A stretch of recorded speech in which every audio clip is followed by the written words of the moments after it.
What's up? What's up? What's up? What's up?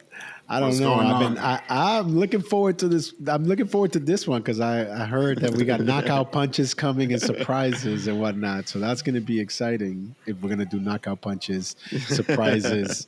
What's up, everybody?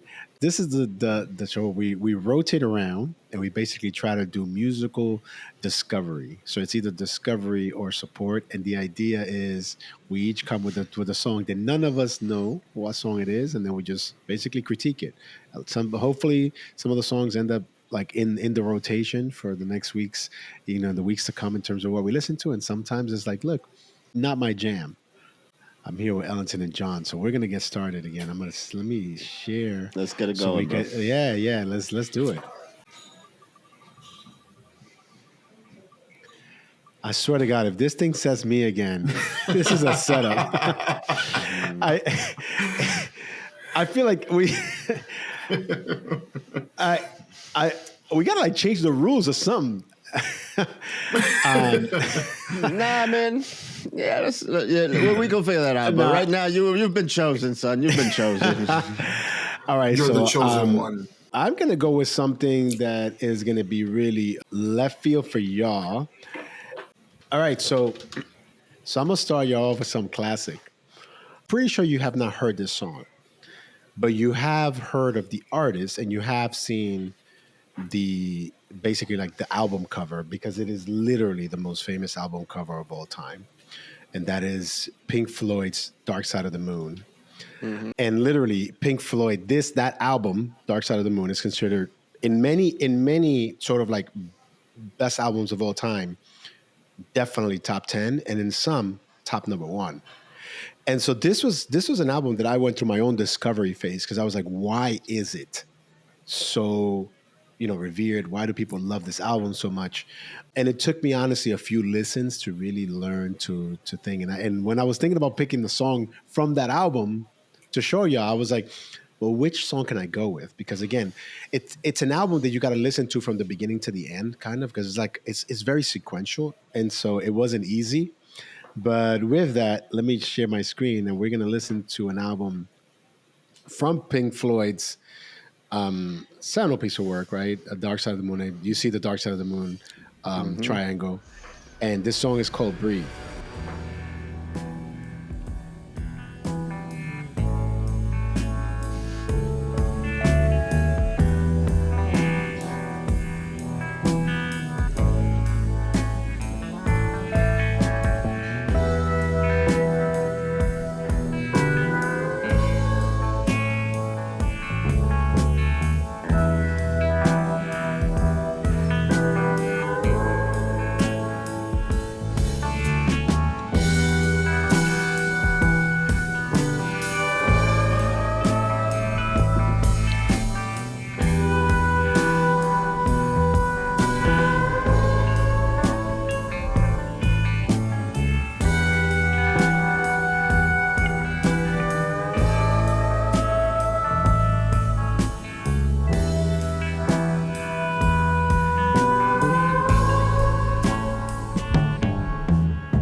was different for sure. I don't know Definitely, how I feel definitely about that different. one, son. To be honest, like I'm not sure how I feel about that one. Look, I mean, this is about honest feedback, right? And this is about yeah, it's yeah, not going yeah, to be yeah, something yeah. that goes for everybody. Look, one thing I've learned over life is that there's a lot of good music out there that I just can't subscribe to, right? It's not a style that I can subscribe to and sort of like say like, yeah, I can't wait to get home and play this damn Pink Floyd song.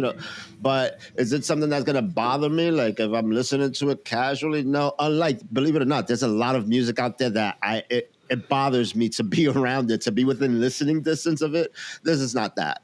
It's not something I'm gonna throw on my playlist either. I'm actually the complete opposite, dude. I'm gonna put it on my playlist. I didn't even pay attention to the words. It's just because of the melody. Like it was so Yeah, yeah, relaxing. yeah, The yeah, yeah, beat. yeah, yeah, yeah. Like I wasn't even 100%. I wasn't even reading or listening to a song. It's just like the beat itself just took me to a different place. Like man, like like where I can actually like if I'm working, I can listen to that and take care of business. You know what I mean? Yeah, Like it yeah, I can was, see and it's that. just yeah.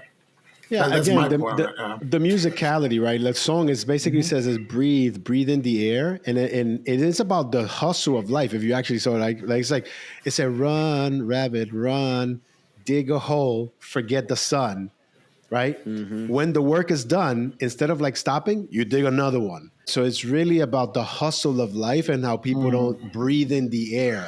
Like that's basically the theme of the song as I read it. It's basically like, hey, enjoy life because you're always in this rabbit chase, right?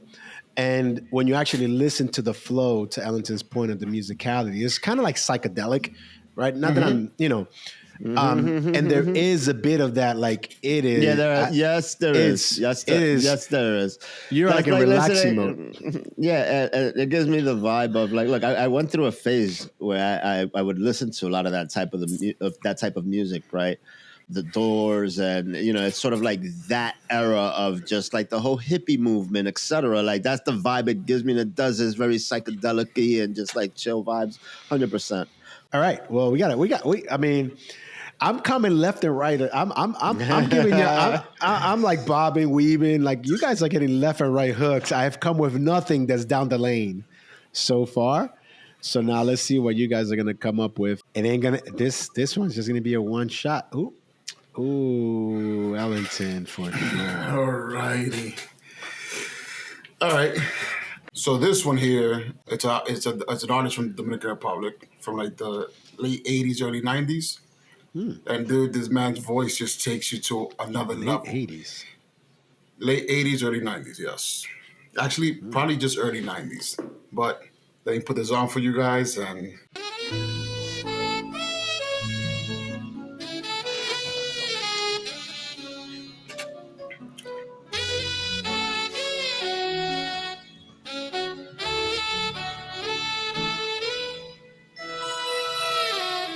Cada vez que me peleo contigo,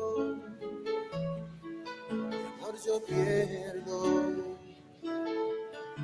Aunque tenga de mi parte la razón, y en señal de duelo pongo a me gastar la bandera cabizbaja de mi amor.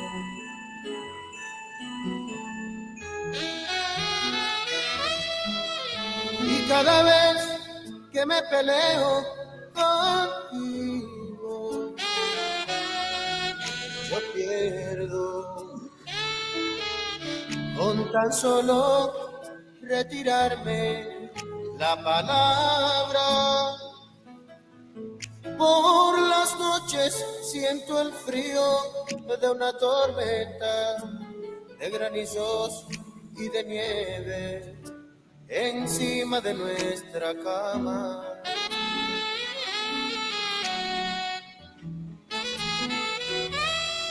Y cada vez que te provoco algún enojo, yo me enfermo de un estado depresivo. Es que me derrumba tu abstinencia de caricias y tu firme huelga de labios caídos. Y cada vez que por mi culpa te enfureces, soy yo quien siempre lleva las de perder. Tú no me abrazas cuando estamos en la cama. Me hace falta tu amor al amanecer.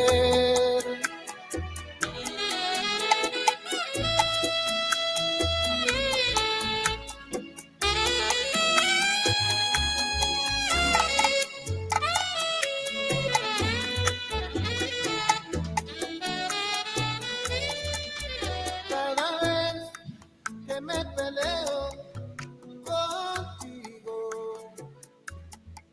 mi amor yo pierdo, con tan solo retirarme. You know, I think the horn makes a lot of that song. I think that he himself, as an artist, he gave me in certain aspects, you know, some very mainstream normal vibes, like normal vibes for that type of era. You know, with nothing necessarily special. And in certain parts, he sounded to me a bit like Juan Luis Guerra on his delivery. I don't know if you guys caught on to that. Mm-hmm. Yeah.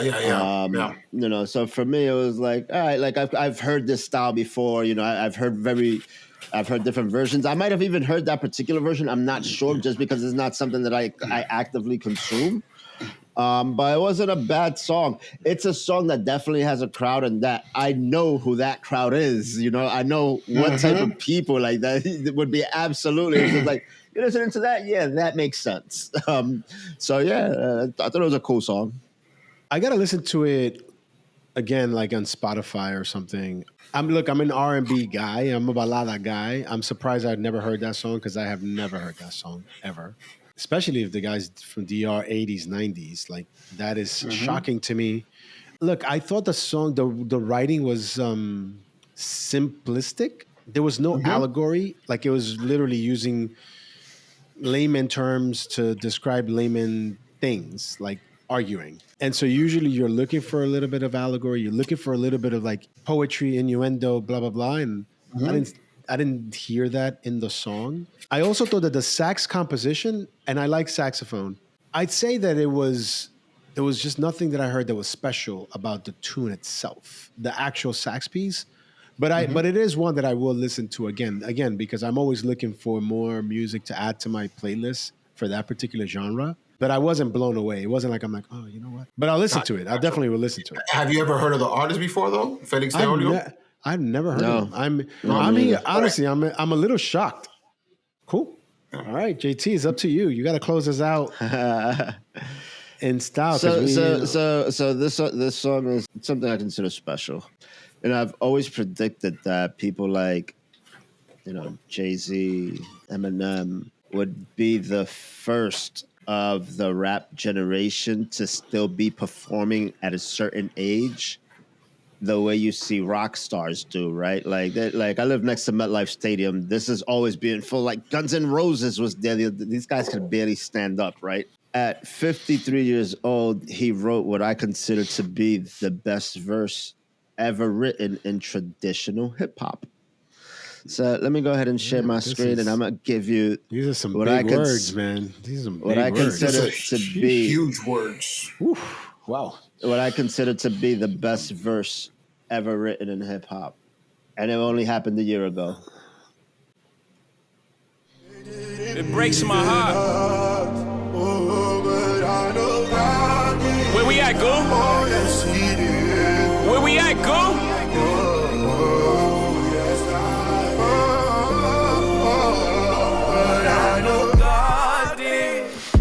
Hove did. Please, Lord, forgive me for what the stove did. Nobody touched the Billy until Hove did. How many billionaires can come from Hove crib? I count 3, me, A, and Ree. Bronze and Rock Boy, so 4 technically. I left the dope game with my record clean. I turned the cocaine into champagne. I cleaned up La Madrina with the same soap. Me and Loro talk about how we slang dope. Now the weed stores, can you believe this time? I put my hustle on the Forbes, can you believe this guy?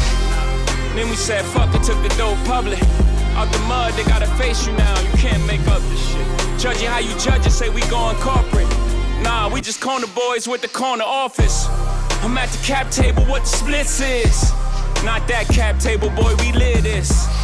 Breezy, what the business is. We pushing 50 like fitting all. The shit is all legitimate. E was down 10 for this. We just got his 10 back, then went back like where the interest is. M light up the 03. We let y'all do the Zazas, OG for the OGs. Some you niggas out of pocket talking exotic. You barely been it up behind. That's another topic. Monogram in my pocket off the red carpet. You see the face I made that night, shit is that shocking. Ours wasn't great, we even be alive.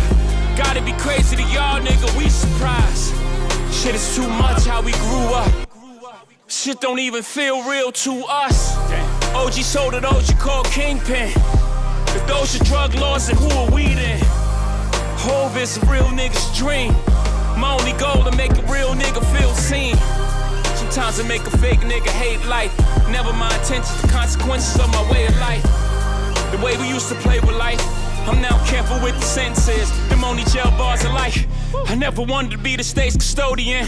The laws are draconian. For those married to the life, it's holy matrimony. Somehow I outfox every box that try to throw me in with great ceremony. Folk in them told me how Holly Caddy spoke of him, and bloke in them from London, Harrow Road, Western End. I be speaking to the souls of men, those of them willing to die for the existence that this cold world has chose for them. Kicking snow off a frozen Tim. Back and forth on this turnpike really took a toll on them. A lot of fallen soldiers on these roads of sin. For those who make the laws, I'ma always have smoke for them. I got lawyers like shooters, working pro bono for him as a favor cause I thrown the limbs. In memory of T-Lo, I pray none of your people die over jail phones again.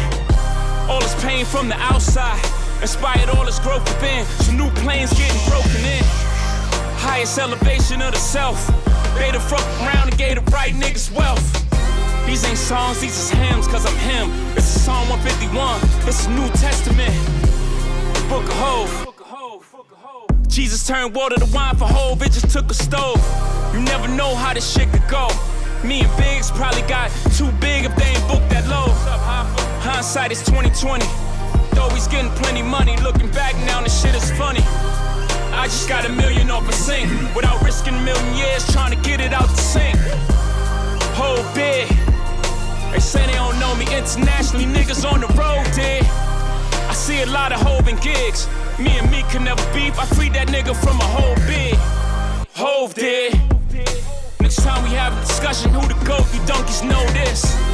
Forgive me, that's my passion talking. Sometimes I feel like Farrakhan talking to Mike Wallace. I think y'all should keep quiet. That's it. I just put his verse on because even he went off for like almost 4 minutes, and that's just like him going like off, right? The whole song is like 12 minutes long. I mean, there's just so many great points on that verse. I just don't know. I hadn't thought about it from the perspective that you have, which is I haven't put it into perspective of the best sort of rhyme of all times. So I don't know that I have an opinion on that specific thing because I haven't thought about it from that point of view.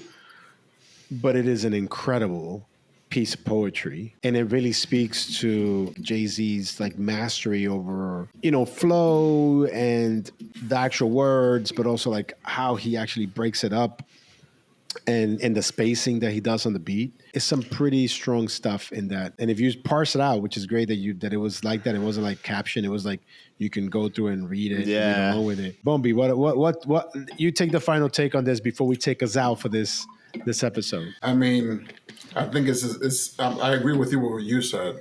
It being the best lines or lyrics in hip hop, it's a big words. I don't know if it's up there, but it's definitely a good song.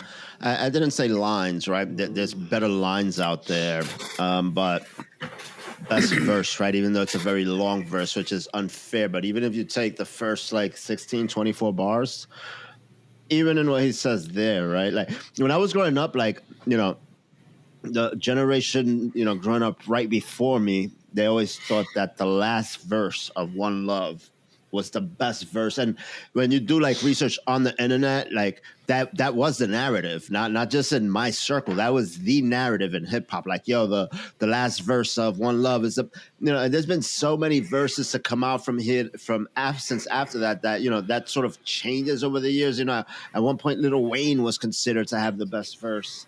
At one point it was Nas, and when I look at everything, like I think that nothing that I've seen on that list of things that are being considered as the best verse as a body of work could compare to this, and that's why I chose that song today.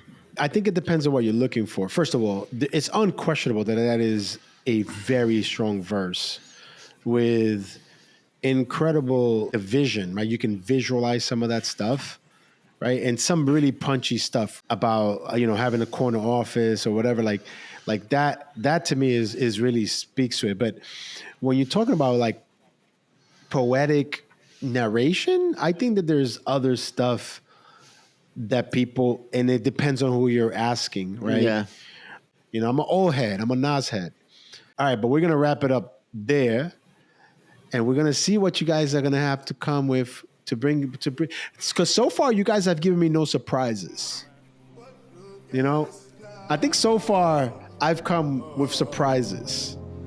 You guys have come down the fairway, right? And I think for the next one, I want to see how you guys are going to come with some that I'm like, oh, you know what? I would have never thought you listened to that. Because so far I'm like, yeah, of course you listen to that, right? Hablamos. Tato, take it easy.